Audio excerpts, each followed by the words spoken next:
Hello दोस्तों, V and B technical education में आपका स्वागत है। आज अपने क्वेश्चन पेपर सॉल्यूशन करेंगे यूपीएमआरसी इलेक्ट्रिकल मेंटेनर का। न्यू वैकेंसी आई है तो क्वेश्चन पेपर सॉल्यूशन कर लेते हैं। ये क्वेश्चन पेपर है 17 अप्रैल 2021 का, 4 से 6 की शिफ्ट का। और वीडियोज को लाइक कीजिए, शेयर कीजिए, यूट्यूब चैनल को सब्सक्राइब कीजिए। कोई क्वेरी हो तो कमेंट बॉक्स में टाइप कीजिए। क्वेश्चन में कोई ना समझे तो दोबारा से टाइप करना कमेंट बॉक्स में, आपको उसका आंसर जरूर मिलेगा। ओके, तो चलते हैं अपने क्वेश्चन पेपर की ओर।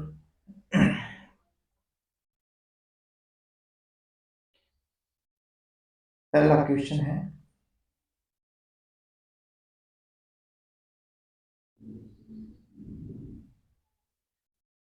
जमीनी स्तर से स्विच बोर्ड की ऊंचाई होनी चाहिए। The highest of A switch board from grounded level should be. क्या 2.5 मीटर होना चाहिए, या 1.5 मीटर होना चाहिए, 0.5 मीटर होना चाहिए, या 3.5 मीटर होना चाहिए? तो जो अपने स्विच बोर्ड यूज में लेते हैं, मैं 1 सेकंड,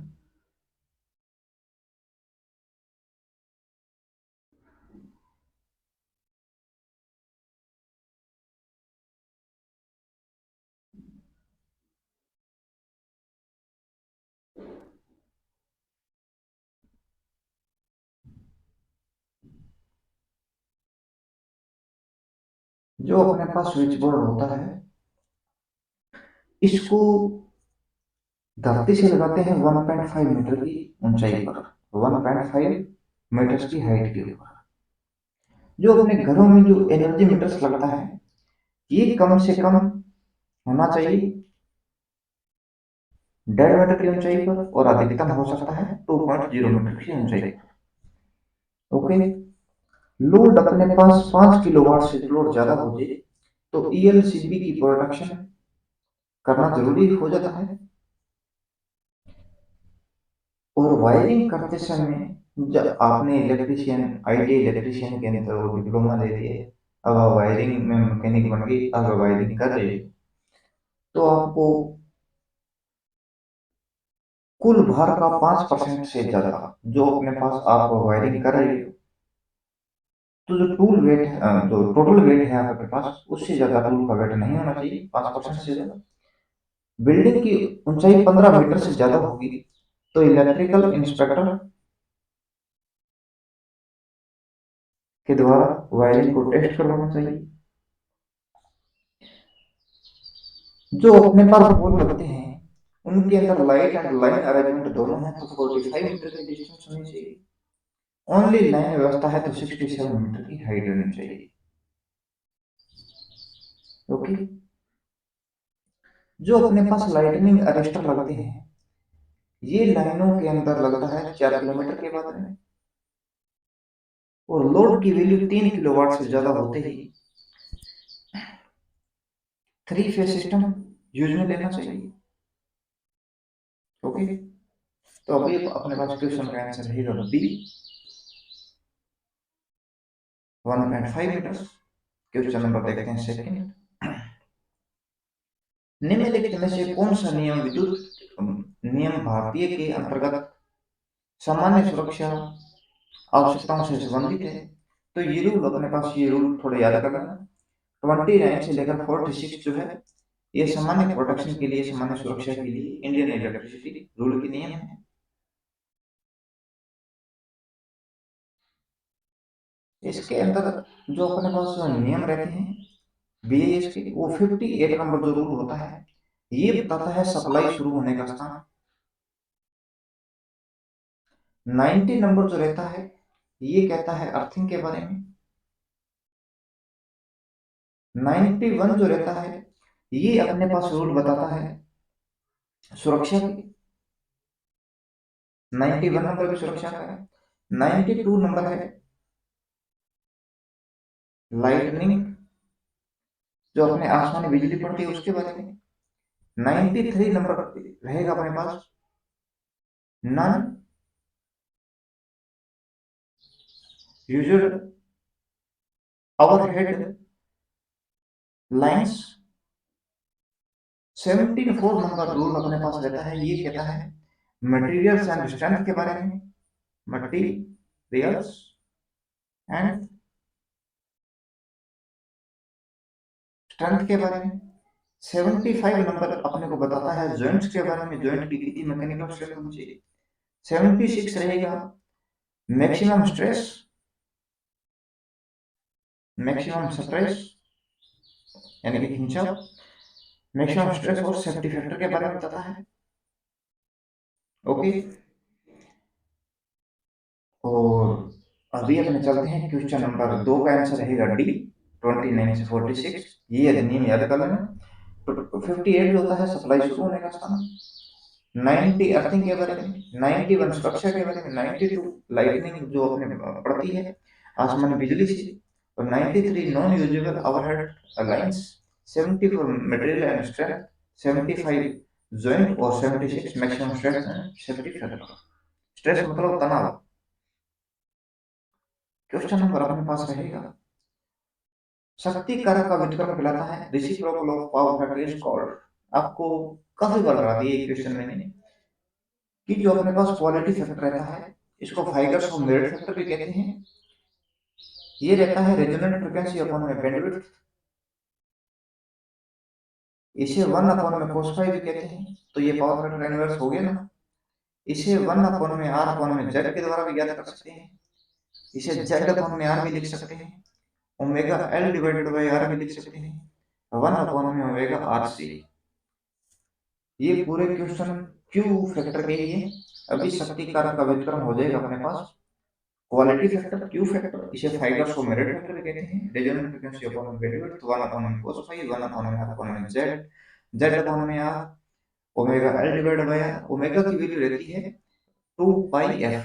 ओके, और इसे रेडियन पर सेकंड के अंदर इसकी इकाई मान, और 1 अपॉन में ओमेगा आर सी। अभी अपने पास क्वेश्चन नंबर 3 का आंसर रहेगा ए, क्वालिटी फैक्टर। पीक फैक्टर जो रहता है ये अधिकतम से अधिकतम जो वैल्यू रहती है मैक्सिमम वैल्यू को ही पीक फैक्टर कहते हैं। पीक फैक्टर आगे फॉर्म फैक्टर रहता है आरएमएस और औसत मान का जो अनुपात होता है इसे फॉर्म फैक्टर कहते हैं। क्वेश्चन नंबर 4, दी गई सत्य तालिका के लिए लॉजिक गेट का लॉजिक गेट को पहचानें। सबसे पहले नोट गेट बताता हूं आपको। नोट गेट, ये है नोट गेट। इसके अंदर अपने इस तालिका की बात करें तो 0 देंगे, ये इनपुट है, और ये यहाँ पर है आउटपुट। 0 देंगे तो आउटपुट में 1 मिलेगा, और 1 इनपुट में देंगे तो आउटपुट का 0 मिलेगा। इनवर्स लॉजिक गेट भी कहते हैं इसको, इन्वर्टर गेट यानी कि अपोजिट करना। दूसरा होता है एंड गेट। एंड गेट का सिंबल रहेगा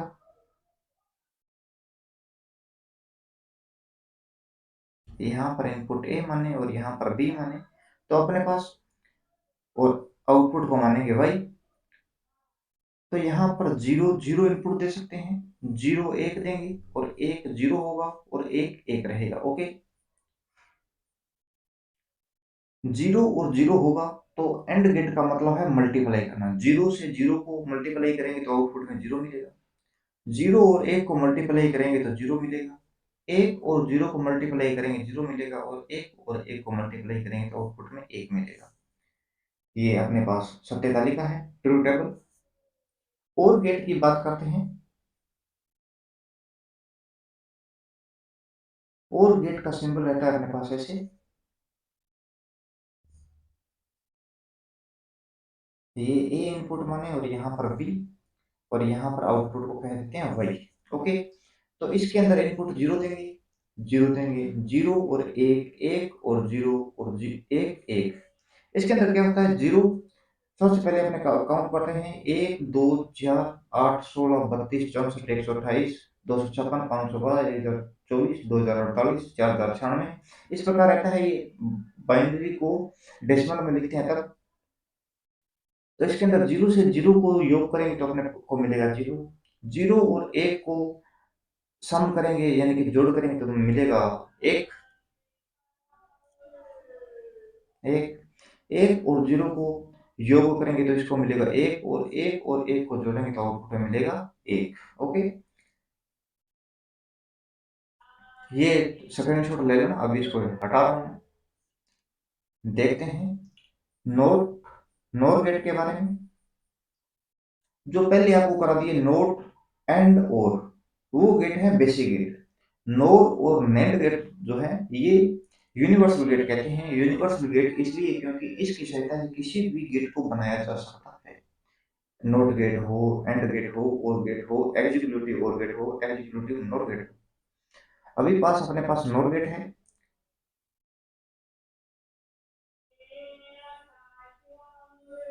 यहाँ पर ऐसा बनाकर बिल्कुल और गेट की तरह, और यहाँ पर लगाएंगे डॉट।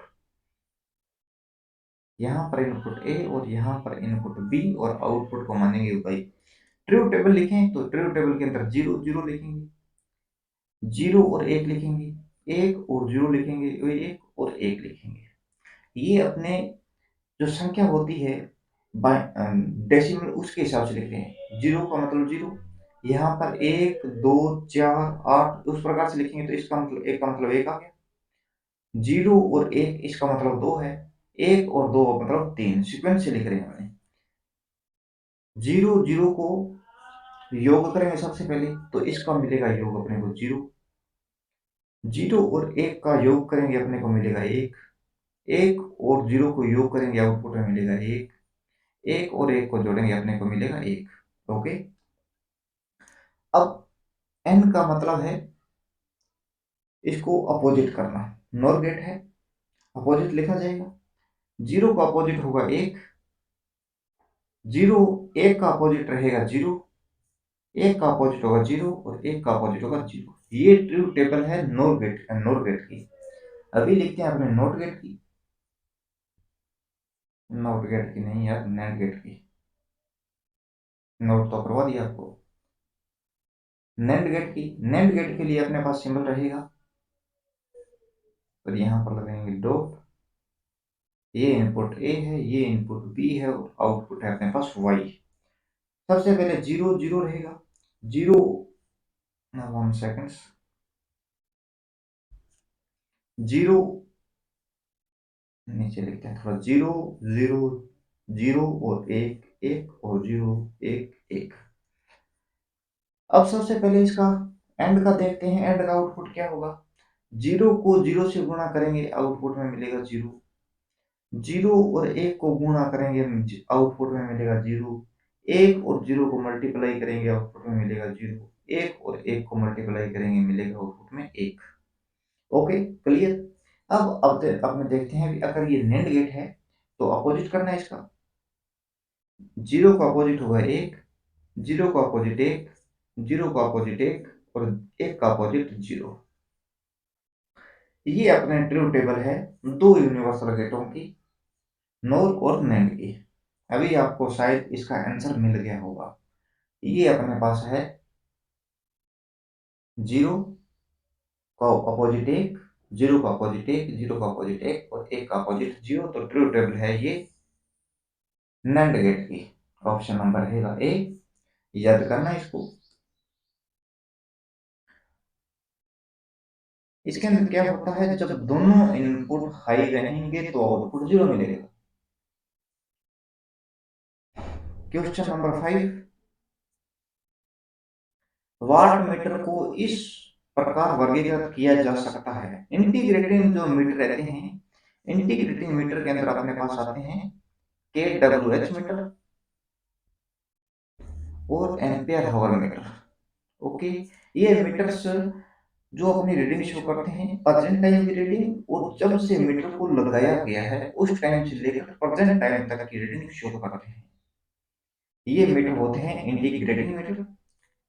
कंट्रोलिंग इंस्ट्रूमेंट कोई नहीं होता, कंट्रोलिंग अपने पास टोरक रहता है, जो पॉइंट जो धारा की अनुपात के समानुपाती, धारा की मात्रा की इक्वल में कंट्रोलिंग टोरक प्रोवाइड करता है।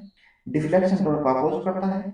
ग्रेविटी एंड अपने पास स्प्रिंग कंट्रोलिंग टोरक रहता है। ग्रेविटी के अंदर अगर अपने यूज लिया है तो डिफ्लेक्शन एंगल रहेगा साइन थीटा, और कंट्रोलिंग टॉर्क के अंदर आपने सप्लाइन कंट्रोलिंग टॉर्क लिया है, तो आउटपुट में अपने पास रहेगा थीटा। ओके। इंडिकेटिंग इंस्ट्रूमेंट ये मीटर रहते हैं volt meter, amperes meter, watt meter, frequency metre.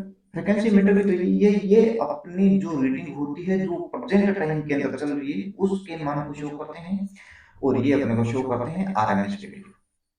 Okay. Primary instrument वे इंस्ट्रूमेंट होते हैं जो किसी क्वांटिटी को उसकी माप नहीं कर सकता कि ये क्वांटिटी कितनी है, लेकिन उसकी प्रेजेंटेबिलिटी को, उपस्थिति को शो करते हैं, केवल उपस्थिति को। जैसे अपने पास फेज टेस्ट है, उसको फेज में लगाते हैं तो अपने को पता चलता है फेज के लिए। अब आगे शॉकेट की बात, तो शॉकेट में जो राइट हैंड साइड होता है ये फेज के लिए रहता है, न कि न्यूट्रल्स के लिए। क्वेश्चन आ सकता है, याद रखना।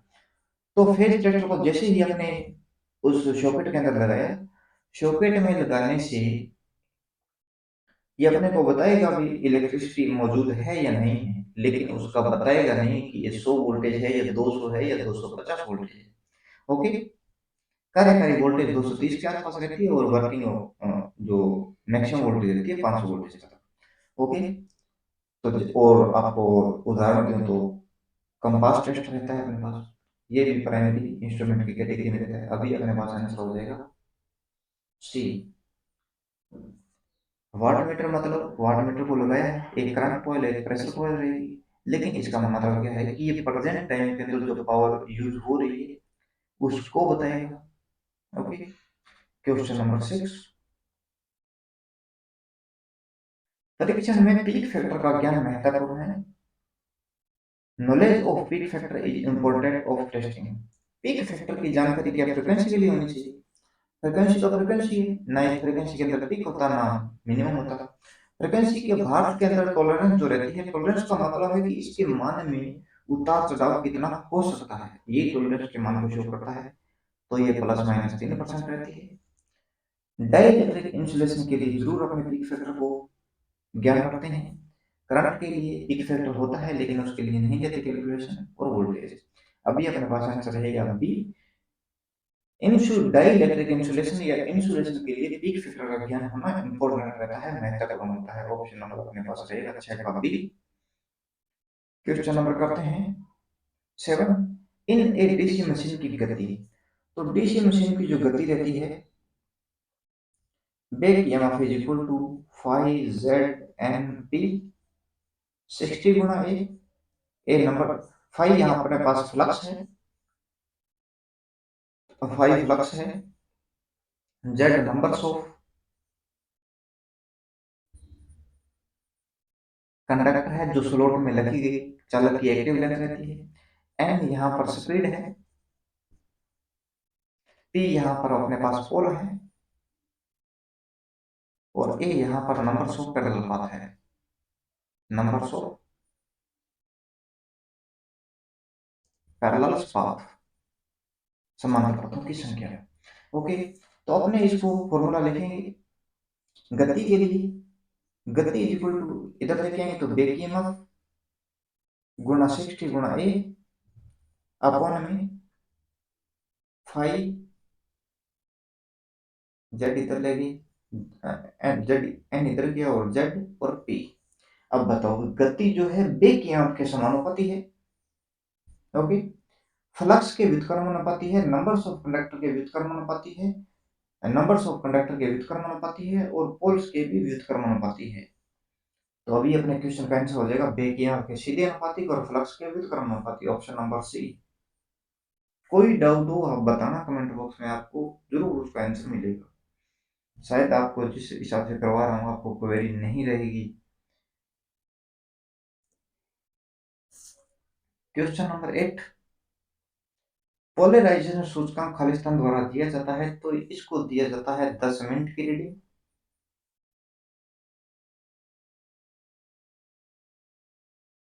अपॉन में 1 मिनट की रीडिंग।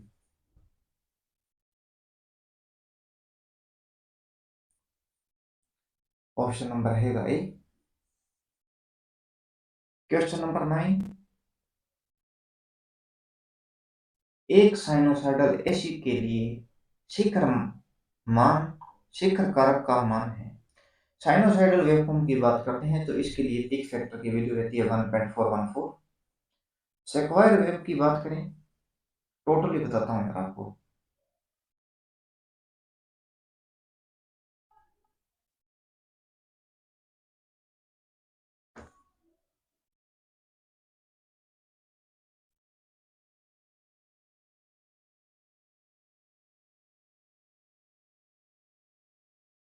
सबसे पहले अपने पास वेव रहती है sine wave, sine wave, square wave, sawtooth wave और हाफ वेव या हाफ रेक्टिफाइड वेव भी कहते हैं। साइन वेव के अंदर अपने पास आरएमएस मान रूट मीन स्क्वायर जो रहता है, इसकी वैल्यू रहती है 0.707। ओके। ठीक इसके अंदर औसत मान रहता है, एवरेज वैल्यू रहती है 0.637। ओके। फार्म फैक्टर अपने पास जो होता है औसत मान और आरएमएस मान और औसत मान का अनुपात रहता है। रूट मीन स्क्वायर से अपॉन में एवरेज वैल्यू करेंगे तो फार्म फैक्टर मिलता है, रूप गुणांक कहते हैं जिसको। इसकी वैल्यू रहेगी 1.11, आप डिवाइड करके देख लेना। और पीक फैक्टर रहता है अधिकतम से अधिकतम मान या क्रेस्ट फैक्टर या मैक्सिमम वैल्यू, तो ये रहता है 1.414। क्वेश्चन नंबर, इसके अंदर देखते हैं सेक्वायर जो वेव फॉर्म रहती है इसके अंदर आरएमएस मान एक, औसत मान एक, फार्म फैक्टर एक और पीक फैक्टर एक रहता है। सॉटूथ वेव जो होती है इसके अंदर आरएमएस वैल्यू 0.577 रहती है, औसत मान रहता है 0.501 रहता है, फार्म फैक्टर रहता है 1.15 रहता है, पीक फैक्टर रहता है 1.732। ओके। हाफ वेव के लिए बात करें तो आरएमएस वैल्यू रहती है 0.5, औसत मान रहता है 0.318, फार्म फैक्टर की वैल्यू रहती है 1.57 और पीक फैक्टर होता है 2 यानी कि √4। शायद समझ आ गया आपको। साइन वेव के लिए आरएमएस मान 0.707, औसत मान 0.637, फार्म फैक्टर 1.11, अधिकतम मान रहता है 1.414 यानी कि पीक फैक्टर। सेक्वायर वेव के लिए आरएमएस और फार्म फैक्टर पीक फैक्टर सबकी वैल्यू इकाई रहेगी। सेक्वायर सॉटूथ वेव है, इसके लिए अपने पास आरएमएस मान रहेगा 0.577, औसत मान रहेगा 0.501, form factor 1.15, peak factor 1.732। Half wave की बात करें तो इसके अंदर औसत आरएमएस मान रहता है 0.5, औसत मान 0.318, फॉर्म फैक्टर रहता है 1.57, पीक फैक्टर की वैल्यू रहती है 2। ओके, चलते हैं क्वेश्चन पेपर की ओर। तो इसके पास अपने साइनोसाइडल के अंदर फॉर्म फैक्टर पीक फैक्टर रहेगा 1.414। क्वेश्चन नंबर 10, आर्मेचर कंडक्टर में प्रेरित ईएमएफ की दिशा किसकी सहायता से निर्धारित किया जाता है? तो ये ज्ञात किया जाता है Fleming is a right hand rule. इसके अंदर अंगूठा शो करता है मोशन को, ये उंगली करेगी शो फ्लक्स को और ये उंगली जो होती है करंट को शो करेगी। ये जो एंगल होता है परस्पर का मतलब है इन दोनों के मध्य, इन दोनों के मध्य और इन दोनों के मध्य एंगल रहना चाहिए 90 डिग्री। अभी 90 डिग्री का एंगल है, ये भी 90 डिग्री का एंगल है और इन दोनों के मध्य भी 90 डिग्री का एंगल है। ओके। यही रहता है लेफ्ट हैंड रूल के अंदर। जो राइट हैंड रूल होता है ये होता है जनरेटर के लिए, तभी तो ईएमएफ प्रोड्यूस करेगा। और लेफ्ट हैंड जो रूल होता है ये होता है मोटर के लिए। फैराडेज लॉ जो अपने पास वही रहता है फर्स्ट लॉ और सेकंड लॉ। फर्स्ट लॉ के अंदर जो उत्पन्न ईएमएफ, ईएमएफ जो होता है कंडक्टर के अंदर फ्लक्स परिवर्तन होगा तो ईएमएफ पैदा होगा। और सेकंड लॉ रहता है कि उत्पन्न ईएमएफ फ्लक्स परिवर्तन की दर के समानुपाती और इसकी जो फ्लक्स परिवर्तन की दर है इसके व्युत्क्रमानुपाती। लेंज लॉ होता है किसी संख्या के या कोई भी वैल्यू प्रोड्यूस होती है उसका विरोध करना। ऑप्शन नंबर रहेगा अपने पास डी इसका। क्वेश्चन नंबर 11, सिलिकॉन में तापमान मिलाने पर निम्न में से क्या बढ़ाया जा सकता है? तो सिलिकॉन सबसे पहले अपने जो सेमीकंडक्टर के मटेरियल अंदर जो एफईटी हो गया, यूजीटी हो गया, एससीआर हो गया, diac triac MOSFET IGBT GTO, इन सबको बनाने के लिए अपने जर्मेनियम यूज में लेते हैं, या सिलिकॉन यूज में लेते हैं, या गैलियम आर्सेनाइड को यूज में लेते हैं। ओके, जर्मेनियम के अंदर 0 डिग्री केल्विन के ऊपर जो फॉरबिडन एनर्जी गैप रहता है, ऊर्जा अंतराल की बात करें तो 0 डिग्री केल्विन पर के ऊपर रहता है 0.78 इलेक्ट्रॉन वोल्ट, और 300 डिग्री केल्विन के ऊपर रहता है ऊर्जा अंतराल 0.72 इलेक्ट्रॉन वोल्ट। सिलिकॉन के अंदर बात करें तो 0 डिग्री केल्विन के ऊपर रहता है, और 300 डिग्री केल्विन के ऊपर क्या होगा, तो 0 डिग्री केल्विन के ऊपर 1.21 इलेक्ट्रॉन वोल्ट, और 300 डिग्री केल्विन के अंदर 1.12 electron voltage. Okay, gallium arsenide की बात करें तो इसके अंदर 0 डिग्री केल्विन के ऊपर और 300 डिग्री केल्विन के ऊपर 0 डिग्री केल्विन पर रहेगा 1.52 इलेक्ट्रॉन वोल्ट, और 300 डिग्री केल्विन के ऊपर 1.47 इलेक्ट्रॉन वोल्टेज। ओके, तो अब इसके अंदर कई बार मोबिलिटी के बारे में पूछ लेता है कि होल या इलेक्ट्रॉन दोनों के अंदर मोबिलिटी यानी कि गतिशीलता मैक्सिमम किसके अंदर होती है, तो हमेशा याद रखना भी इलेक्ट्रॉन के अंदर मोबिलिटी अधिक रहती है इन मटेरियल्स के अंदर। ओके, इलेक्ट्रॉनों की मोबिलिटी मैक्सिमम है, तो जर्मेनियम के अंदर कितनी रहेगी, तो इसके अंदर रहता है 3800 1800। अब इसके अंदर क्या बता रही हो, क्या 1800 और 3800 के बीच में रहती है? बिल्कुल नहीं। 3800 जो है एक साथ लिख रहा हूं, याद करने में थोड़ी आसानी रहती है। 3800 है इलेक्ट्रॉन की, और 1800 है होल की। ओके, और इसकी यूनिट रहती है सेमी स्क्वायर अपॉन में volt second. Okay, 3800 1800 semi square volt second, दोनों संख्या एक साथ याद होगी, और आपको बता दिया कि मोबिलिटी ज्यादा होगी इलेक्ट्रॉन की, तो ये ज्यादा वाली जो संख्या है ये इलेक्ट्रॉन को शो कर रही है, ये होल को शो कर रही है। सिलिकॉन के अंदर रहता है 1300 500 सेमी स्क्वायर वोल्ट सेकंड, इसकी यूनिट है। ओके, 1300 अब है इलेक्ट्रॉन की और 500 है होल की। गैलियम आर्सेनाइड के अंदर बात करूं तो इसके अंदर 5500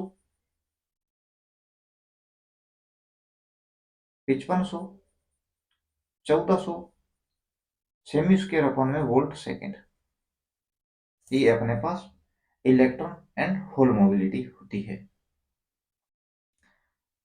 तो सिलिकॉन में तापमान मिलाने पर निम्न में से क्या बढ़ता है? अब इनके अंदर बात करूं, जर्मेनियम हो, सिलिकॉन हो, गैलियम आर्सेनाइड हो, इनके अंदर टेम्परेचर 300 डिग्री केल्विन से ज्यादा बढ़ने पर रेजिस्टिविटी लिनियरिटी में शो बढ़ेगी। ओके, अभी अपने बात करते हैं इसके अंदर तापमान मिलाने पर क्या बढ़ेगा, तो कंडक्टिविटी बढ़ेगी।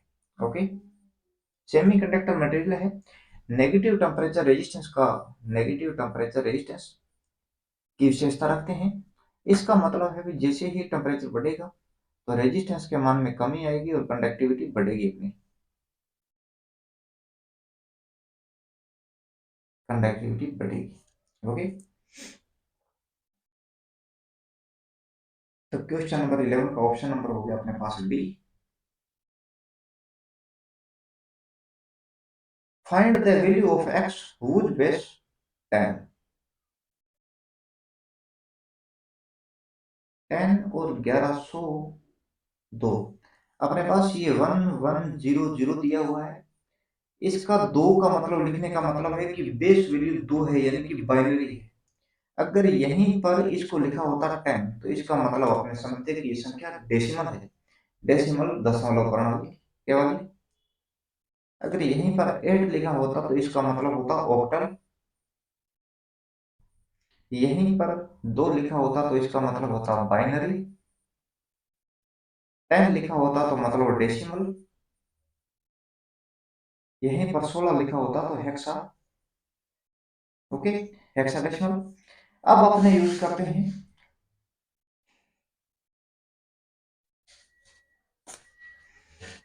कि बेस वैल्यू इसके अंदर 2 दी हुई है, तो ये संख्या है बाइनरी, अपने इसको लिखेंगे 1 1 0 0। तो पहली संख्या 2,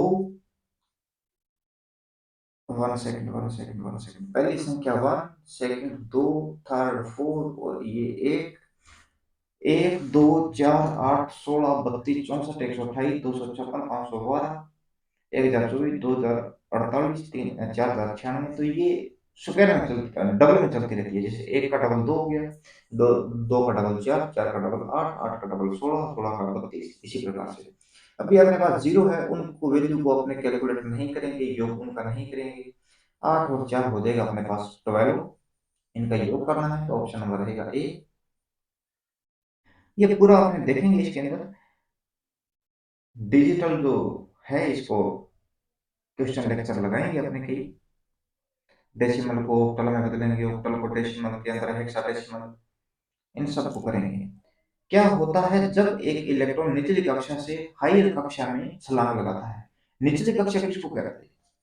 निचली कक्षा का मतलब है आउटर कक्षा, आउटर लेयर्स, जो अपने कहते हैं वैलेंस बैंड को। हायर क्लासेज कहेंगे अपने कंडक्शन बैंड को। ओके, आपको दिखा देता हूँ इसके अंदर बना के एक बार।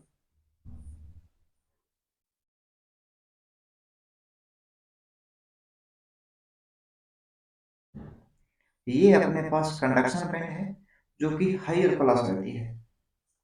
ये अपने पास वैलेंस बैंड है, जो लोअर क्लास रहती है। इसके अंदर अगर 0 इलेक्ट्रॉन वोल्ट अगर अपने को मिले, तो 1 इलेक्ट्रॉन वोल्ट होगा और 5 इलेक्ट्रॉन वोल्ट होगा, 6 इलेक्ट्रॉन वोल्ट रहेगा। 0 इलेक्ट्रॉन वोल्ट तो ये मटेरियल है कंडक्टर, कंडक्टिंग मटेरियल। एक होगा इसका मतलब ये मटेरियल है सेमीकंडक्टर। ये फॉरबिडन एनर्जी गैप है, फॉरबिडन एनर्जी गैप ऊर्जा अंतराल। 5 इलेक्ट्रॉन वोल्ट रहेगा इंसुलेटर के अंदर, और 6 इलेक्ट्रॉन वोल्ट रहेगा डायमंड के अंदर। डायमंड किसी भी हालात में इलेक्ट्रिविटी को कंडक्शन नहीं करता है, उसका एक स्थान से दूसरे स्थान पर नहीं भेज सकता। डायमंड जो रहता है, ये इलेक्ट्रिसिटी का सबसे अच्छा कुचालक मटेरियल रहता है। डायमंड तो क्या यूज में लेंगे, वैसे अपने लिख दिए इसके। अब कंडक्टर मटेरियल है, तो कंडक्टर मटेरियल्स के अंदर ये ऊर्जा अंतराल को बता रहे हैं अपने। इसकी वैलेंस बैंड के अंदर, वैलेंस बैंड के अंदर एक इलेक्ट्रॉन रहेगा, तो ये कंडक्टिंग मटेरियल है। इसके अंदर अगर 4 होंगे वैलेंस बैंड के इलेक्ट्रॉन, तो ये इंसुलेटर रहेगा, सेमीकंडक्टर रहेगा। अगर 8 होगा तो ये रहेगा इंसुलेटर। ओके, जैसे जर्मेनियम के अंदर देख लो, सिलिकॉन में देख लो, आउटर जो बैंड रहेगा, आउटर जो कक्षा रहती है, या लोअर क्लास इसको माने, तो इनके अंदर इलेक्ट्रॉन जो रहेंगे 1 4 8 रहेंगे। लेकिन सेमीकंडक्टर के अंदर 4 रहेंगे। 8 होगा तो इंसुलेटर, 1 होगा तो कंडक्टर। अभी अपने पास हाई कक्षा में छलांग लगाता है। emitting light is observed, light is emitting, heat is radiated, energy can charge it। तो इसके अंदर प्रकाश का अवशोषण हो जाता है। क्वेश्चन नंबर 14, निम्नलिखित में से कौन सा नवीनीकरणीय ऊर्जा स्रोत है? Which of the flowing is a renewable energy sources? Renewable energy sources, नवीनीकरणीय, नवीनीकरणीय ऊर्जा स्रोत रहते हैं जिनके अंदर जो मटेरियल्स के द्वारा अपने प्लांट चलाते हैं, उसको दोबारा यूज में लेना। जैसे एयर है, हवा है, तो एक साइड से गई वापस आएगी, तो फिर इसको यूज में नहीं आएगी, तो भी अपने पास इसके अंदर मतलब एक तो प्रदूषण नहीं होता, प्रदूषण लेस रहती है। और अपने बात करें नवीनीकरणीय और अनवीनीकरणीय की बात करें, तो वो अपने पास रहते हैं, ये थर्मल पावर हो गया, हाइड्रो हो गया, न्यूक्लियर रह गया, डीजल रह गया, तो ये प्लांट जो रहते हैं अपने पास अनवीनीकरणीय एनर्जी सोर्सेज रहते हैं। अब ये अपने पास न्यूक्लियर जो है, ये न्यूक्लियर न्यूक्लियर एनर्जी सोर्स है। टाइडल आ गया, हाइड्रोगैस आ गया और नेचुरल गैस। तो इन सब के अंदर देखें तो पारंपरिक जो ऊर्जा स्रोत कहते हैं, उनको कहेंगे पारंपरिक। कन्वेंशियल एनर्जी सोर्सेज, टाइडल जो रहेगा नॉन कन्वेंशनल एनर्जी सोर्सेज के अंदर कैटेगरी के अंदर आएगा। हाइड्रोकार्बन गैस है तो एक बार यूज होगी, जल गई तो उसके बाद यूज नहीं होगी, नेचुरल गैस भी इसके अंदर नहीं आती है। तो टाइडल जो एनर्जी रहती है, समुद्री जो टाइडल आते हैं उनके द्वारा इलेक्ट्रिसिटी को पैदा किया जाता है। पावर प्लांट एक साथ पढ़ेंगे, अभी एक बार अपने क्वेश्चन कर रहे हैं, क्वेश्चन को डिग्री से देखेंगे। चालक का आकार निर्धारण करने के लिए निम्न में से किस बिंदु को ध्यान में नहीं रखा सकता। तो चालक का आकार दे रहे हैं, डिस्ट्रीब्यूशन के अंदर कर रहे हैं या प्रसारित कर रहे हैं एनर्जी को ट्रांसमिशन लाइनों के द्वारा, तो इनके अंदर वोल्टेज ड्रॉप को ध्यान में रखा जाता है, करंट कैरिंग कैपेसिटी को रखा जाता है ध्यान में, यांत्रिक कारणों से चालक का न्यूनतम आकार ये भी ध्यान में रखा जाता है। जैसे एल्यूमिनियम को अपने पावर ट्रांसमिट को यूज लेते हैं, क्यों लेते हैं, क्योंकि एक तो ये मटेरियल सस्ता होता है, वजन में भी कम होता है, इसीलिए एल्यूमिनियम को यूज लेते हैं। कॉपर जो होता है ये महंगा होता है। एल्यूमिनियम का स्पेसिफिक ग्रेविटी की बात करें तो 2.71 ग्राम पर सेमी क्यूब हो जाएगा, और कॉपर के लिए 8.99 ग्राम पर सेमी क्यूब रहेगा। और एल्यूमिनियम हो गया, और अपने पास आ गया जीआई, इसको 4:1 के अंदर मिलाया तो इसके अंदर स्पेसिफिक ग्रेविटी होगी 3.70 ग्राम पर सेमी क्यूब। ये क्वेश्चन आ जाते हैं कई बार। और एल्यूमिनियम और जीआई की अनुपात की बात करें, अगर ये 6:1 के अंदर है तो इनकी स्पेसिफिक ग्रेविटी होगी 3.45 ग्राम पर सेमी क्यूब। ओके, तो एल्यूमिनियम की देखो डेंसिटी कितनी है, 1/3 कॉपर की तुलना में, इसलिए एल्यूमिनियम को ज्यादातर आज के टाइम में वर्तमान में यूज देते हैं। आज प्रेजेंट टाइम के अंदर तो ये जो एल्यूमिनियम है इसकी वाइंडिंग भी स्टार्टिंग होगी होने, क्योंकि सस्ता भी है और वजन भी कम है।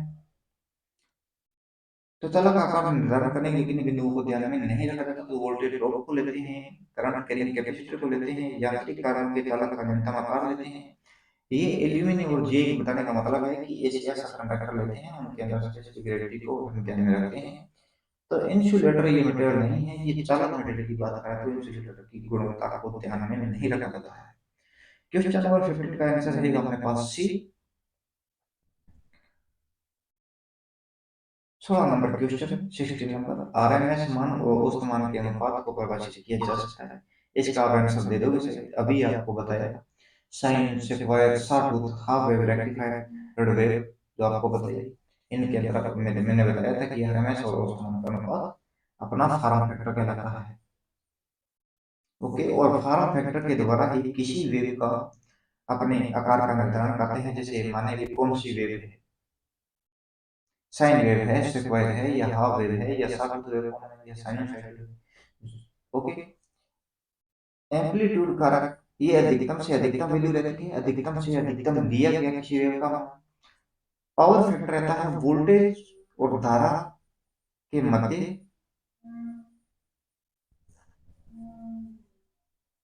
कोण का कोसाइन पावर फैक्टर कहलाता है, या कोस फाई कहते हैं। करेक्ट वैल्यू होती है अधिकतम से अधिकतम, अपने अधिकतम पीक वैल्यू कहते हैं या पीक फैक्टर कहते हैं। तो उनके अंदर maximum value, correct factor, peak factor एक ही कैटेगरी के हैं, एक ही वैल्यू को अपने इन्हीं अलग अलग नामों से बुलाते हैं। क्वेश्चन नंबर 17, पृथ्वी प्रतिरोध मान निम्नलिखित में से किस कारक पर निर्भर नहीं करता। अपने अर्थिंग करते हैं, पाइप अर्थिंग करते हैं, प्लेट करते हैं, स्ट्रिपिंग अर्थिंग करते हैं, वाटर टेप करते हैं, रोड अर्थिंग करते हैं, रोड अर्थिंग को फायर अर्थिंग के नाम से भी जानते हैं। तो अपने कंडीशंस ऑफ सॉइल, मिट्टी की स्थिति बिल्कुल लेते हैं, मिट्टी का टेम्परेचर क्या है इसी को भी ध्यान में रखा जाता है। मॉइस्चराइजेशन कंट्रोल ऑफ सॉइल, तो मिट्टी के अंदर नमी की मात्रा पर भी डिपेंड करता है। क्वेश्चन ये भी कई बार आ जाता है कि पानी की मात्रा, मॉइस्चराइजेशन की मात्रा किससे कम होने पर रेजिस्टिविटी लिनियरिटी में बदलना स्टार्ट हो जाती है। तो वो 20% से ज्यादा पानी की मात्रा कम होगी तो रेजिस्टिविटी बढ़ना स्टार्ट हो जाएगी। मिट्टी के कलर से क्या मतलब बताओ, इसके अंदर कोई मतलब नहीं है। तो इसीलिए कलर्स ऑफ सोइल अपने पास डिपेंड नहीं करती पृथ्वी प्रतिरोध पर। क्वेश्चन नंबर 18, इंसुलेशन प्रतिरोध का मान परिभाषित किया गया है। Value of insulation resistance is defined in, insulation प्रतिरोध अपने मेगा ओम में लेते हैं। ओके, इन मेगा का मतलब होता है, मेगा होगा मेगा, गीगा, किलो, टेरा, पेंटा, एक्सा। मेगा के लिए 10 की पावर 6 होता है, गीगा के लिए 10 की पावर 9 रहता है, किलो के लिए 10 की पावर 3 रहता है, टेरा के लिए मेगा गीगा टेरा 10 की पावर 12 रहता है, और पेंटा के लिए 10 की पावर 15 रहता है, और एक्सा के लिए 10 की पावर 18 रहता है। ओके, तो अभी आपको ज्ञात हो गया होगा कि 10 की पावर 6 10 की पावर 6 ओम के अंदर mega ohm. Okay, question number 19, एक अर्धचालक band A semiconductor has banned, क्या होता है कि इसके अंदर जो कंडक्शन बैंड रहता है, सेमीकंडक्टर की बात करें,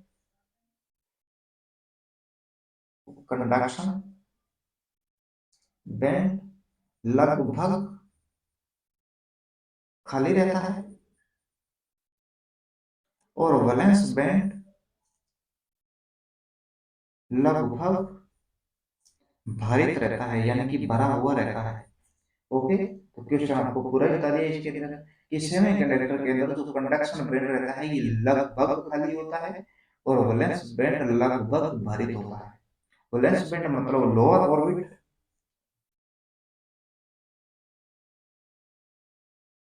लोअर ऑर्बिट, और conduction band lower orbit, higher orbit कहेंगे कंडक्शन बैंड को। ओके, तो अपने पास क्वेश्चन का आंसर हो जाएगा डी, लगभग खाली रहता है conduction band. Question number 20, P प्रकार अर्धचालक बनाने के लिए निम्न में से किस अशुद्धि का उपयोग किया जाता है? तो पी मटेरियल बनाने के लिए ट्रिवेलेंट मटेरियल को यूज में लेते हैं, ट्रिवेलेंट, और जो अपने पास एन रहता है इसके अंदर पेंटावलेंट। इन मटेरियल को ट्रिवेलेंट और पेंटावलेंट क्यों कहा जाता है? पी मटेरियल्स क्या है, ऐसे क्या मटेरियल्स अलग से रहते हैं? एल्यूमिनियम जो क्या हम अपने कंडक्टर के अंदर यूज में लेते हैं, तो इसके अंदर सिस्टम क्या रहता है, ट्रिवेलेंट मटेरियल्स वो मटेरियल होते हैं जिनकी लोअर ऑर्बिट या आउटर ऑर्बिट की बात करें तो उनके अंदर जो इलेक्ट्रॉन्स रहते हैं लोअर ऑर्बिट या वैलेंस बैंड के अंदर, या आपने लिखें 1 सेकेंड, लोअर ऑर्बिट, तो इसके अंदर इलेक्ट्रॉन की संख्या 3 रहे, वो मटेरियल्स अपने पास रहते हैं ट्रिवेलेंट। पेंटावलेंट रहते हैं जिनकी लोअर ऑर्बिट या वैलेंस बैंड के अंदर इलेक्ट्रॉन की संख्या हो 5। ओके, तो ट्रिवेलेंट के अंदर अपने यूज में लेते हैं एल्यूमिनियम, गैलियम, इंडियम और बोरॉन। अब पे बनाने के लिए एल्यूमिनियम गैलियम आ गया अपने पास, ये फास्फोरस जो मटेरियल्स है, ये पेंटावलेंट है, एंटीमनी पेंटावलेंट है, याद करना थोड़े, ट्रिवेलेंट याद करना, बाकी होंगे जो पेंटावलेंट होंगे, और ऐसे नहीं भी आयरन आ गया तो आप पेंटावलेंट रहोगे, ऐसा भी नहीं होगा, याद करना मटेरियल्स को। अब आप सोचो कहीं पर ये जो मटेरियल होते हैं ये ही 3 प्रकार के होते हैं, मैंने तो आपको 4 प्रकार के दिखा दिए, एल्यूमिनियम गैलियम इंडियम ब्रोम, ऐसा नहीं होता। जिनकी लोअर ऑर्बिट, या पीछे मैंने जो डायग्राम बनाया था जिसके अंदर फॉरबिडन एनर्जी के दर्शाया था, उसके अंदर बताया था कि लोअर ऑर्बिट जो रहेगा वो वैलेंस बैंड होगा, या वैलेंस बैंड वैसे बता दिया, और लोअर ऑर्बिट वैलेंस बैंड को कहते हैं, higher orbit conduction band. Okay, तो इसका आंसर का उत्तर हो जाएगा अपने पास 20। तो देखते हैं इसके अंदर, इस क्वेश्चन 21 के अंदर अपना आंसर रहेगा बी, वेव एनर्जी रहती है। ओके, जियोथर्मल भूतापीय एनर्जी रहती है, अमोनिया उसके अंदर में लिक्विड रहता है। ओके, क्वेश्चन नंबर की बात करें 22,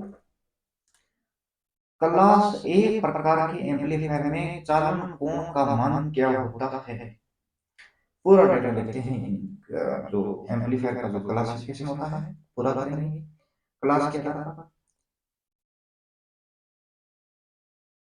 क्लास ए एम्पलीफायर रहता है, बी रहता है, ए बी रहता है, और सी होगा। जो एक प्रकार का अपने पास एम्पलीफायर होगा, इसके अंदर चालन कोण इनपुट का पूर्ण रहता है, पूर्ण चक्र रहता है, यानी कि आउटपुट इनपुट का 360 रहेगा। बी के अंदर बात करें तो 180 रहेगा इनपुट का हाफ साइकिल।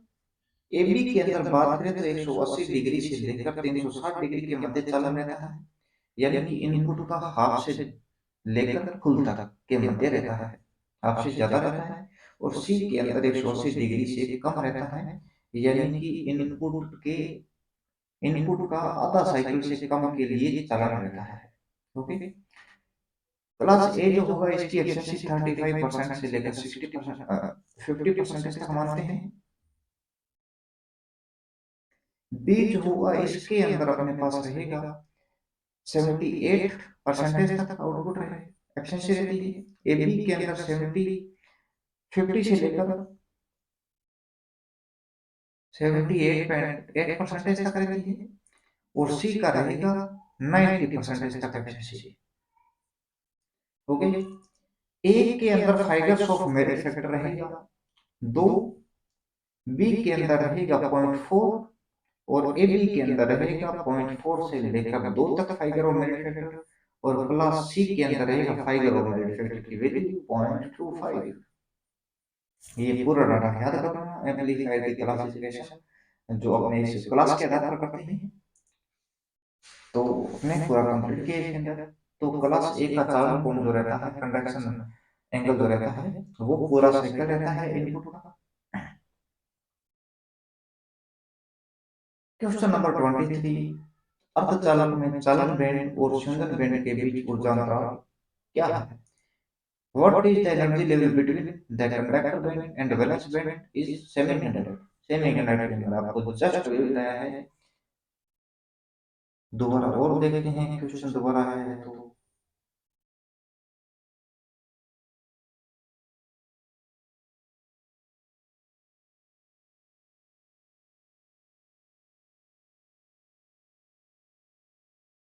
ये जो अपने पास हायर ऑर्बिट कहते हैं कंडक्शन बैंड को, लोअर ऑर्बिट रहता है वैलेंस बैंड। ये कंडक्शन बैंड और ये valence band, sorry valence conduction band, और ये यहाँ पर रहेगा वैलेंस बैंड। 0 इलेक्ट्रॉन वोल्ट अगर अपने पास होगा तो ये होता है कंडक्टर। इसमें कंडक्शन बैंड और वैलेंस बैंड एक दूसरे को ओवर कर लेते हैं, ओवरलैपिंग रहते हैं। 1 इलेक्ट्रॉन वोल्ट रहेगा अपने पास, तो इसके अंदर ये रहेंगे सेमीकंडक्टर, इसके अंदर ओवरलैपिंग नहीं करते हैं, थोड़ा स्पेस रह जाता है। और 5 इलेक्ट्रॉन वोल्ट रहता है इंसुलेटर के अंदर। ओके, ये ओवरलैपिंग बिल्कुल भी नहीं करते, 5 इलेक्ट्रॉन वोल्ट का ऊर्जा अंतराल रहता है इसके अंदर। 5 इलेक्ट्रॉन वोल्ट इसके अंदर एनर्जी लेवल रहता है। तो अभी पास आंसर हो जाएगा अपने पास बी।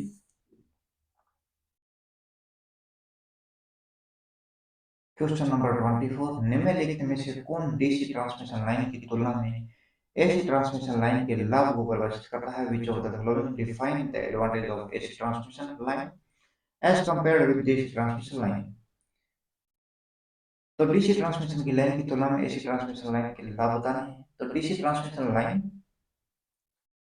में कोई त्वचा प्रभाव नहीं होता, स्किन इफेक्ट, तो सही बात है, ये बिल्कुल अपने पास राइट बात है।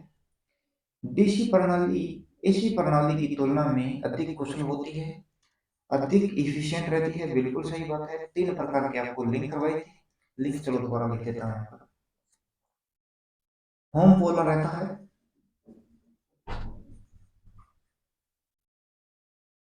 बाईपोलर होगा, और मोनोपोलर रहता है।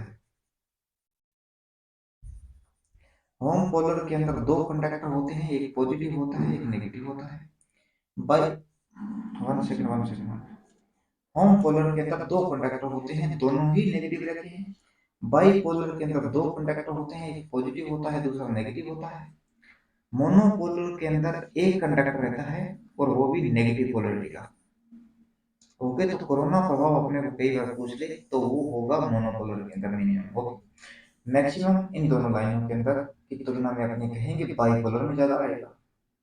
मोनोपोलर की तुलना में थोड़ा ज्यादा किस में होगा, तो वो होगा होम पोलर के अंदर, क्योंकि पॉजिटिव की तुलना में नेगेटिव पर कोरोना थोड़ा कम होता है। और पॉजिटिव पर इसके अंदर पॉजिटिव आ गए तो सबसे ज्यादा होगा बाइपोलर के अंदर, उससे कम होगा होम पोलर के अंदर, सबसे मिनिमम रहेगा कोरोना प्रभाव मोनोपोलर के अंदर। तो डीसी ट्रांसमिशन 3 नंबर ऑप्शन है, डीसी ट्रांसमिशन प्रणाली अधिक जटिल और महंगी होती है, बिल्कुल सही बात है।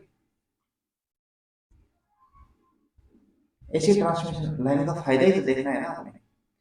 क्या डीसी के अंदर स्किन इफेक्ट नहीं होता? तो एसी के अंदर स्किन इफेक्ट होता है, क्या ये बेनिफिट है? बिल्कुल नहीं। डीसी प्रणाली एसी प्रणाली की तुलना में अधिक कुशल है, तो ये एसी के लिए क्या बेनिफिशियल है? बिल्कुल नहीं। C number option DC transmission प्रणाली अधिक जटिल होती है और ये महंगी है, तो एसी के लिए ये बढ़िया हो गया ना। डीसी प्रणाली की डीसी सिस्टम में लाइन में कोई इंडक्शन नहीं होता, एसी में होता है। तो ऑप्शन नंबर अपने पास रहेगा सी, सबसे बेटर है। क्वेश्चन नंबर 25, किस प्रकार के नवीनीकरणीय ऊर्जा संयंत्र न्यूनतम औसत पूंजीगत लागत देते हैं? जियो थर्मल है या सोलर पीवी सिस्टम होता है या तटवर्ती हवा रहती है या पनघट रहती है हाइड्रो इलेक्ट्रिक? तो इसके अंदर रहता है तटवर्ती ऊर्जा। ओके, क्वेश्चन नंबर 25 अपने आज के दिन में कंप्लीट किए। इलेक्ट्रिकल की 75 क्वेश्चन है, प्रीवियस ईयर जो क्वेश्चन पेपर है 2021 का। तो अपने 3 लेक्चर में कंप्लीट कर देंगे। ओके दोस्तों, टेक केयर, बाय। वीडियोज को लाइक कीजिए, शेयर भी कीजिए और सब्सक्राइब भी कीजिए।